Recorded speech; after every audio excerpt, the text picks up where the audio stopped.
In today's tutorial, I'm going to show you guys how to add or connect to a VPN on your Toshiba laptop, tablet, or desktop computer.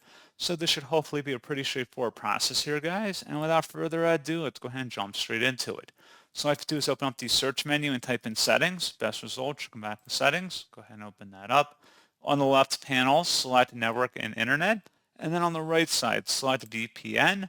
At the top versus VPN connections, select add VPN.